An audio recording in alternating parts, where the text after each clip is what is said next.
Hello, a very good afternoon to all my friends, to all my listeners. I would like to introduce today a very renowned poet of Bengal, that is Debanjali Mukhopadhyay.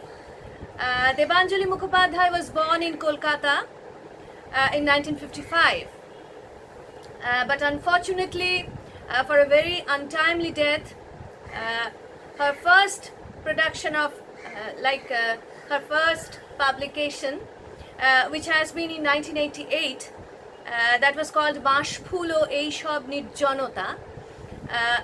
We just don't get a single line of that book with us.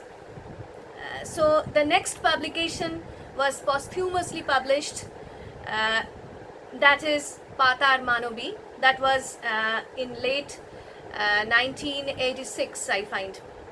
1996, sorry, after her death.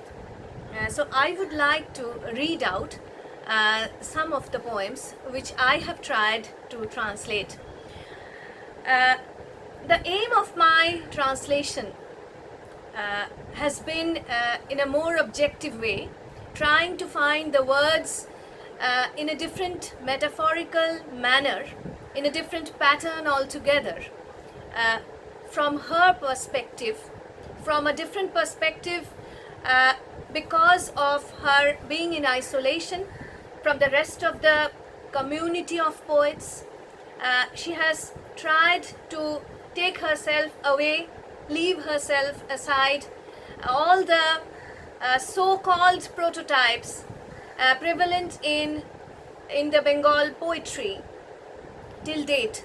And I find her very meticulous, particularly in metaphors, in her rhetoric, using syntax in a very specific manner, sometimes in cognitive approaches, which she tries to convey her inner insight towards nature, towards the seed from which she is born, born from within, born from inside, not her geographic birth, not her birthday, but her insights and her inner feelings. Sometimes we feel she takes herself as an outsider, and the outsider, like a stranger, like a different, like someone from a different planet altogether, someone from a different terrestrial world altogether, but coming from spheres of an unknown planetary motion, of an unknown galaxy.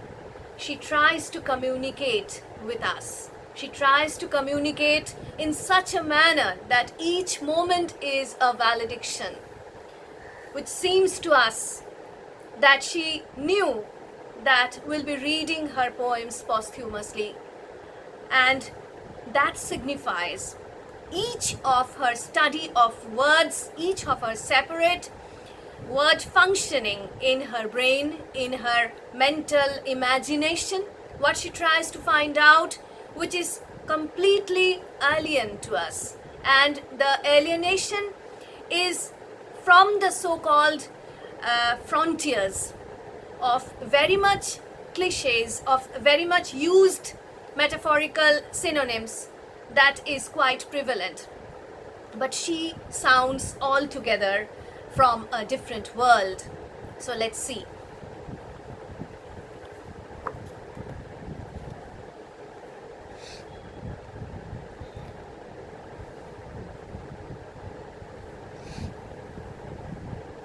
Sandalwood night, when my mother came to me like a doll for a holiday, chained cradle circles are pushed for a swing, as a breeze when she goes and goes and goes.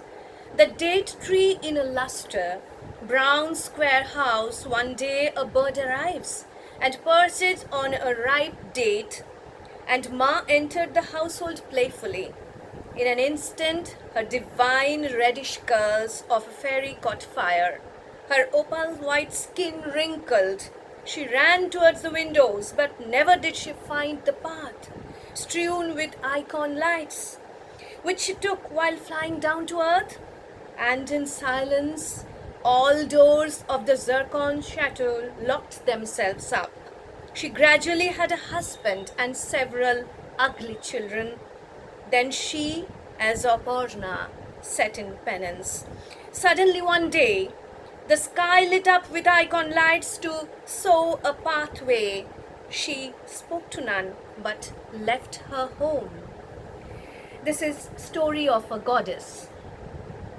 Debanjali's cognitive insight gathers from a wide range of images in memory files stored inside the Milky Way, the Andromeda Galaxy, the cult of mythical gods, goddesses, very much primitive, the folklores entertaining her, encircling her mind. That happens to be her childhood pattern. And that childhood repetitive motifs has been in her poetry in different colors already. In different color synonyms, in different color patterns, which are away from the sound, which are away from the so-called cacophony of this material world. The roving shadows, layers of cotton flesh removed one by one, and herein the corpse was found. Only her favorite antique lamp of green stone had a last ray on her face. The Egyptian queen closes her eyes in deep silence. Like the galaxy of Ila, she lies in trance, mapping her own lunar phases after death and before life. That's all. Have a nice day. Thank you so much.